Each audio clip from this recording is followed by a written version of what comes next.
Testing, testing. Okay. Statement of Genevieve McIntyre regarding her childhood. Statement given.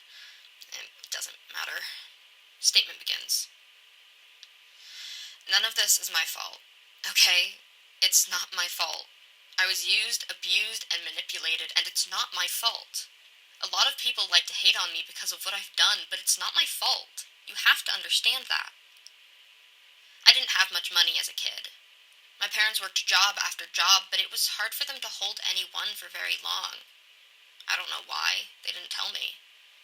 I just know we kept moving from house to house, from place to place, trying to find anywhere we could stay. Everything I owned fit into a single suitcase, we moved so much. There were a lot of shitty motels and shittier hostels. Funny how some things come full circle, I guess. I was like 7? Yeah, 7. My parents got a job on this big shipping barge, the Tundra. I remember that clearly. The image of that barge is still burned into my mind. It was the biggest thing I'd ever seen, and it made me feel so impossibly small. The lettering was so clear, so stark. I was so excited to get to live on a boat, to get to travel the world. I thought it would be like a free cruise. I was so wrong. See, the first problem was that kids weren't allowed on the Tundra. It was a safety hazard. Plus, nobody wanted to deal with a tiny set of hands that couldn't do anything. Everyone had a place on that boat, except for me. But my parents couldn't exactly leave me behind, so they snuck me aboard. I had to leave all my things behind. We sold everything I had for just a little bit of extra money. Things were like that. Anything we could sell, we would, and pick up any free thing we found. So I was a stowaway. I hid below deck, among cargo and storage. Nobody knew I was there. Or if they did, they didn't say anything. Nobody ever really said anything on the Tundra. It was quiet. I didn't like the quiet. But I had to stay quiet to stay hidden and keep my parents' job. Everything was fine for a while, but then my dad disappeared. I don't even know how it happened. He just vanished overnight. I remember that night I had a horrible dream. I was in the middle of the ocean, walking across the waves. There was only fog around me, nothing else for miles. There weren't even any fish. It was cold and damp. I felt like the air was clinging to me, suffocating me. I couldn't see. But then there was a light. A single pinpoint in the distance. I followed it. I followed it out of the fog. At one point, there was another figure there. Someone between me and the light. I knew that if I didn't do something, I'd get lost. So, I tripped the figure. I sent them crashing to the ground and left them behind. When I glanced back, there was nobody there. I got to the light. Everything was fine after that. The rest of the night was peaceful, but the next day, my dad was gone. And he never came back. Things got livelier after that. It was like the world was unmuted. People talked, laughed, and chatted. I might have been spotted a few times, but nobody cared. And things were okay. I had that dream a few more times, the figure changing every night. I grew bolder each time, starting to search out my opponent. I always won. And then things got worse. My mom vanished. It was one of the nights I had that damn dream. It took a couple of days for me to realize she was gone. But eventually, I knew she was. She was gone, just like my dad. And I was all alone on the boat. That was also, unfortunately, the point where I was discovered. Someone caught me stealing from the kitchen and hauled me to the captain. He was a tall man, with a thick white beard and the coldest eyes I'd ever seen on a man. He allowed me to stay on the boat, but only until the next port. Then I had to get off. The way he looked at me made me convinced he knew about my dreams. He knew what I'd done, even though I didn't. And just like that, I was put to work. I'd scurry around the ship doing small jobs, until eventually the ship pulled into a ratty port down in Chile. I was tossed off the boat and left to fend for myself. I didn't speak a lick of Spanish, which made it hard to navigate the streets. I just wandered until nightfall, intermittently crying. I was crying in an alleyway that night when a really pretty woman walked up to me. She had shiny black hair and the prettiest brown eyes I'd ever seen. She offered me a place to stay. I had nothing better, and I thought beautiful people were kind. Plus, she spoke some broken English, so I could communicate with her. She brought me back to where she lived. It smelled bad, like certain motel rooms, but covered up with a pungent incense. Everyone there was pretty, but they all had the same tired weight to them. The woman who brought me there, Amelia, introduced me to the man in charge. He was tall, with awkwardly distributed weight. I didn't like his smile. It was too wide, his teeth too white. One of them was gold, and it always shined too bright. The way he looked at me made my skin crawl. I didn't understand a word they exchanged, but I was eventually led to a back room and given a cot. It was far more comfortable than the cold floor of the tundra, and I had a thin blanket. I didn't really need it, though. It was so hot. I was sweating so much. There were about a dozen women there. I only remember Amelia's name. Everyone else blurred together. Some of them were kind to me. Others were mean, constantly trying to kick me out. I realize now they were trying to protect me. I doubt Amelia was really as caring as she said. I think she groomed me. It's hard to tell. I had my 8th birthday there. It was fine. I was given a nectarine. It was sweet, and the juices dripped down my chin. It felt kind of nice, but I don't know. All my memories from them are all hazy. I don't like remembering that place. It was a brothel, though I didn't know it at the time. I didn't even know what a brothel was. It took me years to figure it out, and I never really picked up much Spanish as much as they tried to teach me. I was never good at languages. It made life hard. I started working a few days after I moved in. It was mostly cleaning, though occasionally I'd be sent out to the market to buy things once they trusted me. My favorite job was when I'd get to dress up and do a little fashion show. I'd wear the clothes that the others got to wear, all corsets and garters and panties and short skirts. They'd paint my face and I'd strut around in front of men I didn't know. I didn't understand what was happening. I felt all pretty and grown up. I thank God that the man in charge, who I only knew as Poppy, didn't let them touch me. At least until I was older. When I got my first period, I didn't know what was happening. There was blood everywhere and I was crying so hard. I thought I was going to die. Amelia did her best to explain it to me. I got the general idea. I was given sanitary products, though it pretty much was just rags that I'd tie into my underwear to soak up the blood. I was 12. People started touching me afterwards. I was considered a woman. I was given the same clothes as everyone else, got to paint my face. I didn't go out, not until I was 14, but I was touched, gawked at, showed off. I'd serve random people, mostly men, bathe them, feed them, do whatever they asked. I was eased into it all, but I don't know if that made things any better. 14 was when I started offering the same services as everyone else. They tied my tubes. They didn't want to risk me getting pregnant. I was one of their best sellers next to Amelia and a meek redhead who only spoke Italian. Roja, they called her. Creative, I know. It was awful, as you can imagine.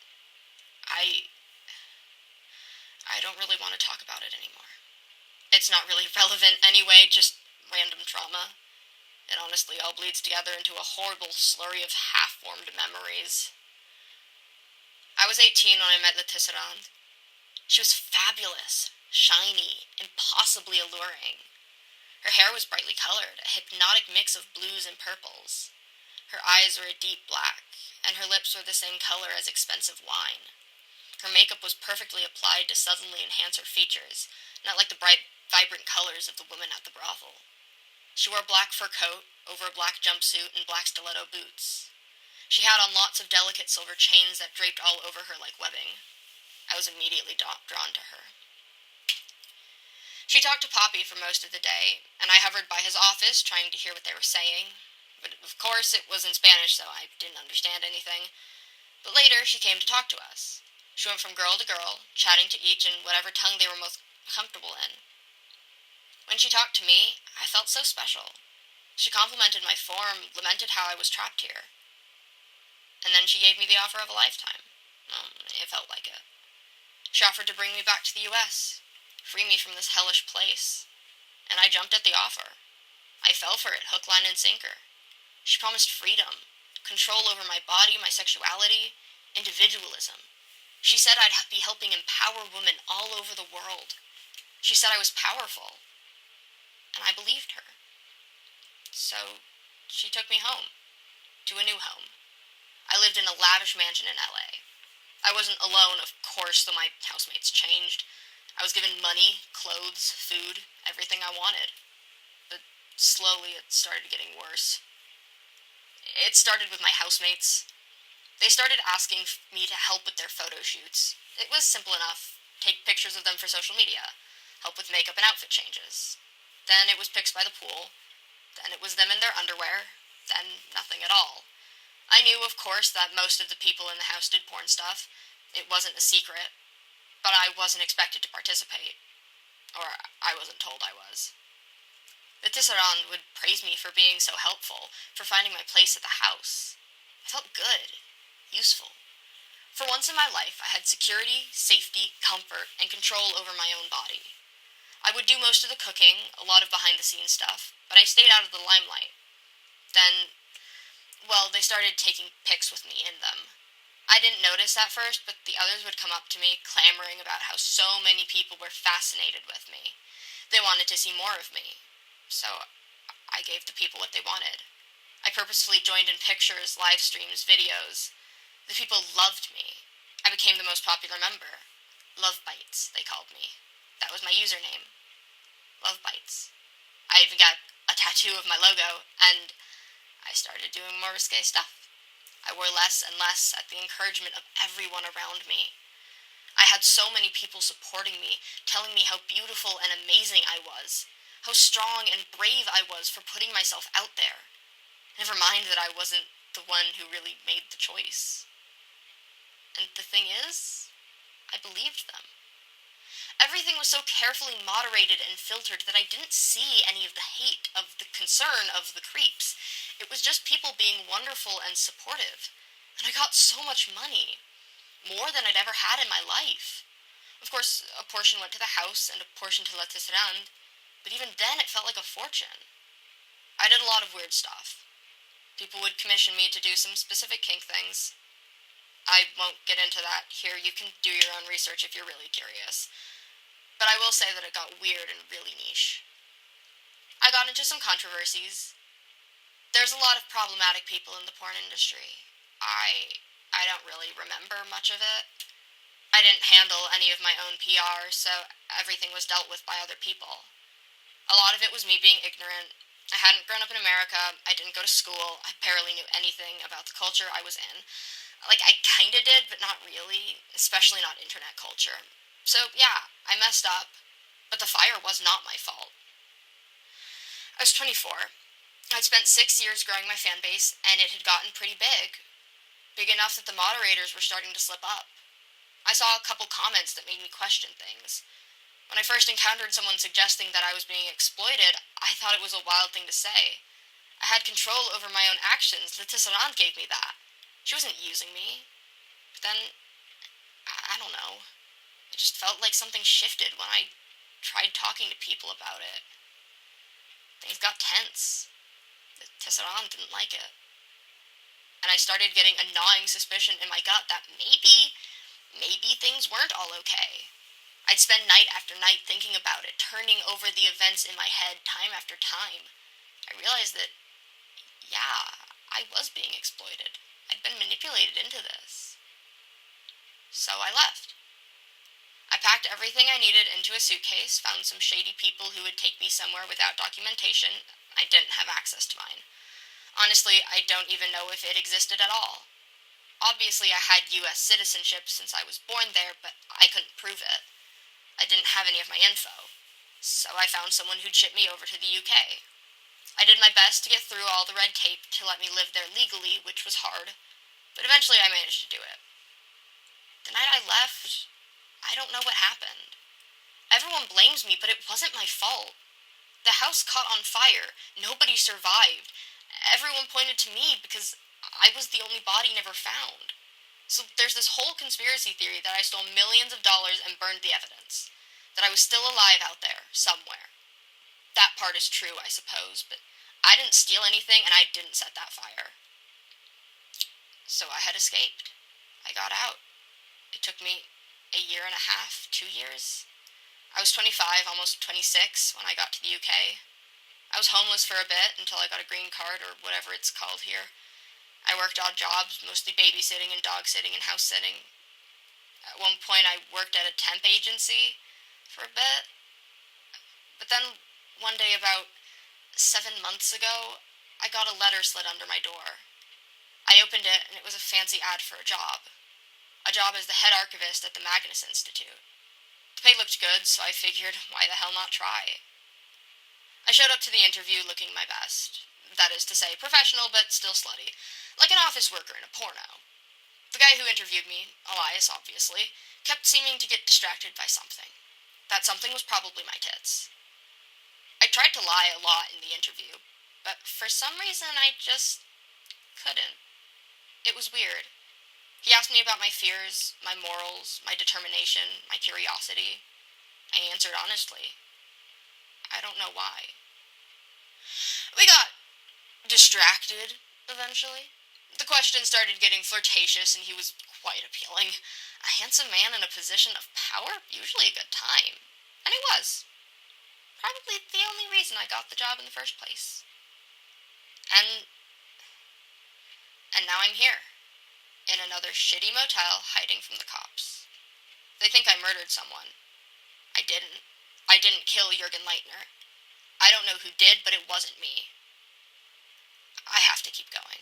Keep moving. If I stop, I don't know what will happen. There's something there. It's following me. I don't know what it is, but I can feel it looming over me. If anyone has a statement, reach out to me. Tell me your story. I need to know what's going on. End statement.